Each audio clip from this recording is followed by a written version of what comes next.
توكلنا على الله. بسم الله الرحمن الرحيم. يا مساء الفل. البعبع بتاع اسكندرية. يعني ايه البعبع بتاع اسكندرية؟ النهاردة احنا مش بنحكي قصة من وحي خيالنا، لا لا لا، دي قصة من الحقيقة ونبعت عن اشخاص شافوا بعينيهم اللي انا هحكيه النهاردة. فعايزك تتابع الفيديو للاخر عشان مهم جدا، ويمكن في ناس كتير قوي اتكلمت في نفس الموضوع ده، بس محدش اتكلم بالتفاصيل اللي هحكي لك عليها النهاردة.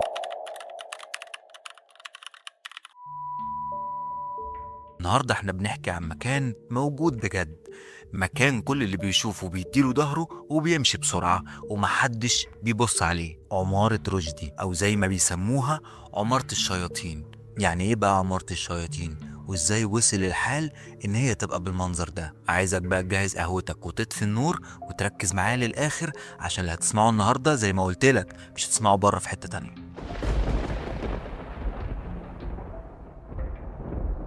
وانا قاعد ببحث ما لقيتش قصة او تفسير على اللي ممكن انت تشوفه دلوقتي، لان اللي هتشوفه ما كانش معروف هو حقيقة ولا خيال. رقم واحد ومش هتكلم عنه، مش هتكلم عن الصوت اللي هو بيعمله بالليل. انا اغلب الوقت بخرج انشر بالليل.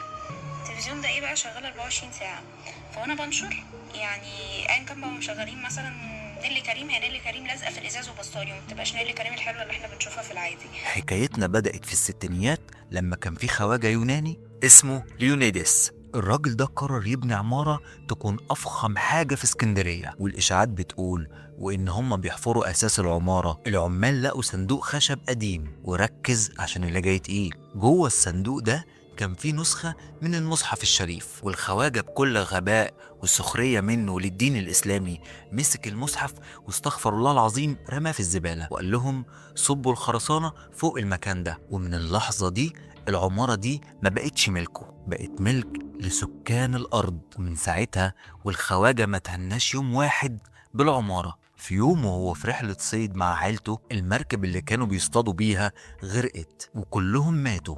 وطبعا العمارة فضلت زي ما هي ترجع لأملاكه الشخصية. وبعد موت الخواجة بدأت تتعرض للإيجار، ومن هنا والمذاهل كلها بدأت. عريس ما كانش من اسكندرية ولا من أهلها، لما سمع إن سعر الإيجار منخفض عشان العمارة دي، طبعا بالنسبة له وهو داخل على جواز كانت لقطة، وسعرها يعتبر كان ببلاش. فرش الشقة ودخل هو وعروسته. والعريس بيحكي إنه أول ما دخل الشقة وساب عروسته ودخل الحمام ولسه بيفتح المية، نزلت له من الحنفية دم، والدم كان ريحته تقرف بجد. ولما طلع يجري من الحمام لحد الصالة لقى العفش كله محطوط فوق بعضه، ومراته كان مغمى عليها وهدومها متقطعة. وطبعا طلعوا يجروا بهدومهم اللي كانوا لابسينها، حتى بطايقهم معرفوش ياخدوها. وهنا هنحكي الجزء التاني من القصة، فعايزك بقى تاخد بق قهوة وتركز معايا. واحد أجنبي كان بيعشق المغامرة، قالك إن كل اللي بيحصل ده خرافات وملهاش أي أصل. راح سكن في العمارة وكان معاه كلب حراسة. الصبح الجيران لقوا الكلب مرمي من البلكونة وميت، ولقوا الراجل نايم في مدخل العمارة وشعره كله أبيض. وأول لما فاق فضل يصرخ ويقول القطط بتطير، القطط بتطير. وفي التسعينيات كده الرعب زاد أكتر، العمارة بقى ليها هيبة والكل بيخاف منها. مجموعة شباب روشين كده قلبهم ميت قالوا احنا هنخش وهنتصور جوه العمارة، وكان معهم كاميرا. في الدور التاني قالوا ان هم سمعوا صوت دي جي واكن في فرح كده. ولما فتحوا الباب لقوا الشقة فاضية تماما، وصوت ضحك عالي طالع من الحيطان. واحد منهم حس بإيد ساقعة بتمسك في رقبته. طبعا كلهم جريوا وسابوا الكاميرا. ولما رجعوا تاني يوم لقوا الكاميرا سايحة في بعضها، أكن كده بالظبط حد حط عليها مية نار. أما القصة الأشهر بقى بالنسبة للعمارة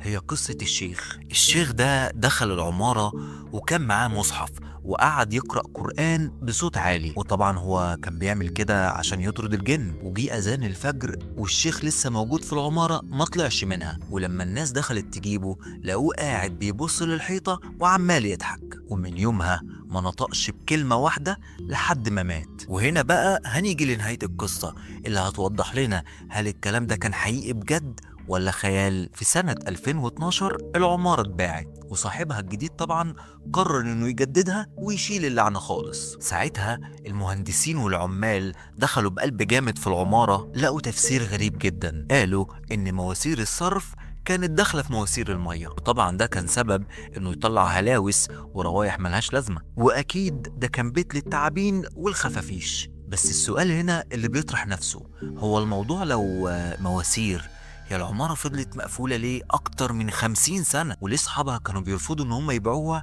حتى بملايين الدنيا؟ وليه كل الناس اللي سكنتها أجمعوا على كل اللي شافوه بنمط واحد، وكل واحد فيهم كان بيطلع بقصة شكل؟ بس المفاجأة إن عمارة رشدي النهاردة اتجددت وبقت عمارة عادية جدا، بس لسه اللي بيعدي من قدامها بيحس بأشعار في جسمه، كأن الحيطان شايلة لسه صريخ الناس بتوع زمان. محتاج بقى تديني رأيك الجميل عن القصة اللي حكيناها النهاردة، وبجد أنا بشكركم على الدعم اللي انتوا عملتوه في الفيديو اللي فات. لايك والشير عشان نستمر.